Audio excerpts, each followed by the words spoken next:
सत्संग के 11वें भाग को प्रारंभ करते हैं। एक साधक ने महर्षि रमण से पूछा कि महर्षि, श्री चैतन्य महाप्रभु तथा श्री रामकृष्ण परमहंस ईश्वर के समक्ष अश्रुपात करते थे, रोते थे तथा इसी से उनको सफलता मिल गई। क्या हमें इस मार्ग पर नहीं चलना चाहिए? तब महर्षि ने कहा, हाँ, एक महान शक्ति ने उन्हें इस मार्ग पर चलने के लिए प्रेरित किया। उसी महान शक्ति पर विश्वास रखो जो तुम्हें भी तुम्हारे लक्ष्य तक ले जाएगी। सामान्यतया अश्रु दुर्बलता के प्रतीक समझे जाते हैं, किंतु ये महान पुरुष वास्तव में दुर्बल नहीं थे। उनके ये बाहरी लक्षण तो उनके अंदर में ईश्वर दर्शन की व्याकुलता की जो प्रचंड धारा बह रही थी, उसके संकेत मात्र हैं। हमारी दृष्टि में उन्होंने जो लक्ष्य प्राप्त किया वही रहना चाहिए। महर्षि, क्या इस भौतिक शरीर को शून्य में लोप किया जा सकता है? यह प्रश्न क्यों? क्या तुम्हारे लिए यह संभव नहीं कि तुम यह जान लो कि क्या तुम देह हो? तो महर्षि, क्या हम योगी वशिष्ठ तथा विश्वामित्र की तरह अंतर्ध्यान हो सकते हैं? ये केवल शारीरिक विषय हैं। क्या हमारा वास्तविक लक्ष्य इसी वस्तु में है? क्या तुम आत्मा नहीं हो? क्या तुम केवल शरीर के विषयों में ही चिपके रहना चाहते हो? इससे ऊंचे नहीं उठना चाहते? दूसरी बातों की क्यों चिंता करते हो? सार ग्रहण करो। शेष पांडित्यपूर्ण सिद्धांतों को सारहीन मानकर छोड़ दो। जो शरीर लोप हो जाने को मुक्ति मान बैठे हैं, वे भ्रम में हैं। ऐसी किसी भी बात की आवश्यकता नहीं है। तुम देह हो ही नहीं, फिर यह एक प्रकार से लोप हो जाती है अथवा दूसरी प्रकार से, तो इससे क्या अंतर पड़ने वाला है? इन सब का कोई बड़ा महत्व नहीं है। बड़प्पन अथवा छोटापन किसमें होता है? केवल सत्य की प्राप्ति ही वास्तविक लक्ष्य है।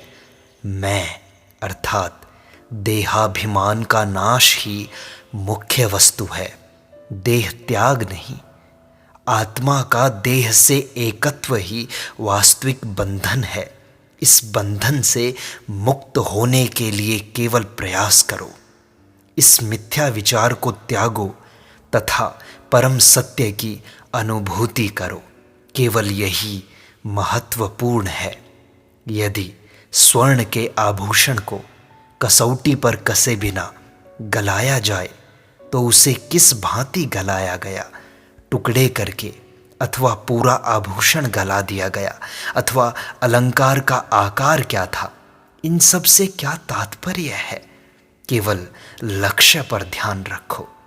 तुम्हारी अभिरुचि केवल यह जानने में है कि क्या यह स्वर्ण है या नहीं। मृत पुरुष अपनी देह को नहीं देखता। अन्य जीवित व्यक्ति ही यह विचार करते हैं कि शरीरपात किस भांति हुआ, किस तरह अदर्शन हुआ।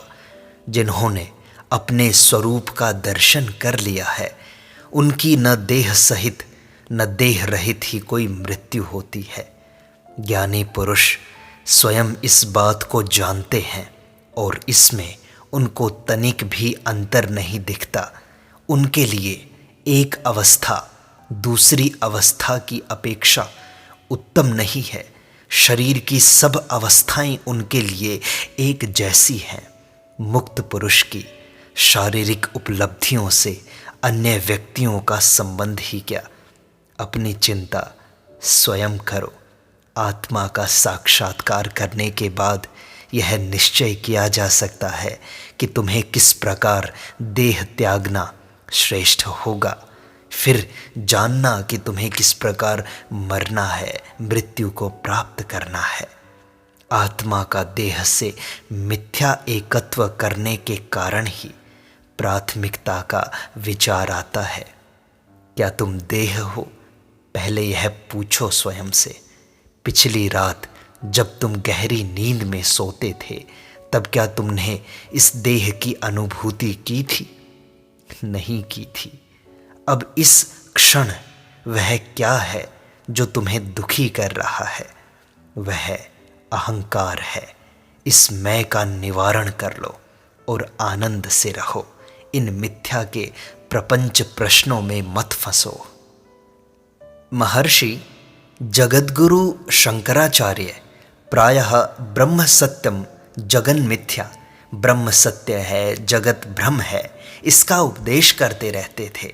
वे जगत को माया कहते थे। फिर दूसरे कहते हैं कि जगत ही सत्य है। सत्य क्या है महर्षि? दोनों कथन सत्य हैं। वे विकास की भिन्न भिन्न अवस्थाओं तथा दृष्टिकोणों के सूचक हैं। प्रारंभ में साधक यह अर्थ लेता है कि जो सत्य है वह सदा ही रहता है तथा जगत के परिवर्तनशील होने के कारण उसकी उपेक्षा करके उसे असत्य मानता है। यह सत्य नहीं हो सकता, यह नहीं हो सकता, यह नहीं, नेति नेति करते हुए अंततो गत्वा साधक आत्मा तक पहुंच जाता है, जिसका प्रमुख गुण एकत्व है। आत्मा एक है और वही सर्वोपरि सर्वव्याप्त है। तब पहले साधक ने जिसे असत्य मानकर जिस जगत को झूठ मानकर छोड़ दिया था, वह भी इसी आत्मा के एकत्व का हिस्सा मालूम पड़ता है। सत्य तत्व में समाहित होने के कारण जगत भी उस समय सत्य हो जाता है, लेकिन केवल आत्म साक्षात्कार के बाद। आत्म साक्षात्कार में केवल आत्मभाव होना है। आत्मभाव होने के अतिरिक्त कुछ नहीं करना। सत्य का व्यवहार विभिन्न भावनाओं से होता है, विभिन्न अवस्थाओं के अनुसार होता है तथा अनेक विचारक इसे स्वतंत्र ढंग से भौतिक पदार्थों के आशय से प्रयोग करते हैं। उनके अनुसार अध्यासिक सत्य की अनेक कोटियां हैं। पहली व्यवहारिक सत्य, जैसे दैनिक जीवन का सत्य होता है। यह कुर्सी मुझे दिखाई देती है तो यह सत्य है। दूसरा प्रातिभासिक सत्य, यानी भ्रम, माया जिसे तुम कहते हो। कुंडली युक्त रस्सी में सर्प का आभास होता है। आभास को सच्चा समझने वाले को वह सत्य ही भासित होगा। यह दृश्य विशेष समय तथा परिस्थितियों में ही दिखाई देता है। हर समय तुम्हें कुंडलीयुक्त रस्सी सर्प नहीं दिखाई देती, केवल वो उस समय दिखाई देती है जहाँ प्रकाश का अभाव हो। इसलिए यह प्रातिभासिक सत्य है, भ्रम है। तीसरा है पारमार्थिक सत्य, परम सत्य। सत्य वह है जो सर्वथा एक सा रहने वाला हो तथा जिसमें परिवर्तन न हो। यदि सत्य को व्यापक अर्थ में लें तो सारा जगत व्यावहारिक व प्रातिभासिक सत्य माना जा सकता है। कुछ लोग व्यावहारिक जीवन के सत्य को भी स्वीकार नहीं करते तथा उसे मन का संकल्प मात्र ही मानते हैं।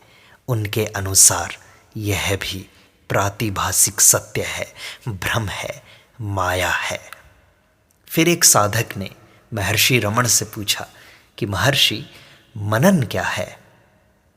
तो महर्षि ने कहा, मनुष्य की मृत्यु होने पर चिता निर्माण करके देह को उस पर लिटा देते हैं।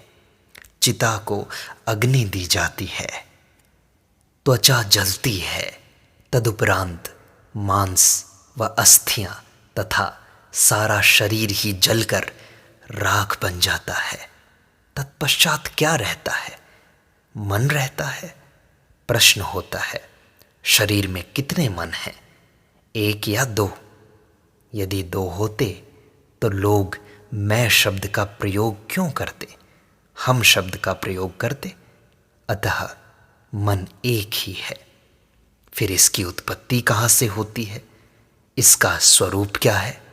इस क्रम से खोज करते करते मन लोप हो जाता है।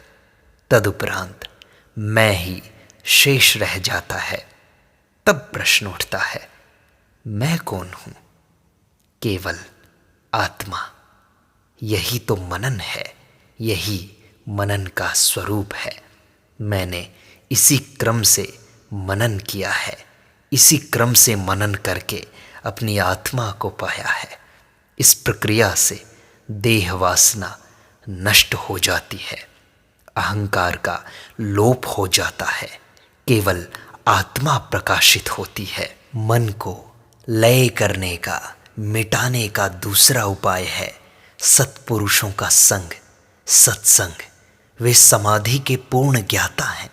उन्हें आत्म साक्षात्कार स्वाभाविक व सहज रूप से सदैव है। जो उनके साथ रहते हैं वे उनकी कृपा से समाधि का स्वभाव क्रमशः आत्मसात कर लेते हैं। महर्षि, द्वैत तथा अद्वैत क्या है? देह भाव से युक्त होना ही द्वैत है, देह भाव से रहित होना ही अद्वैत है।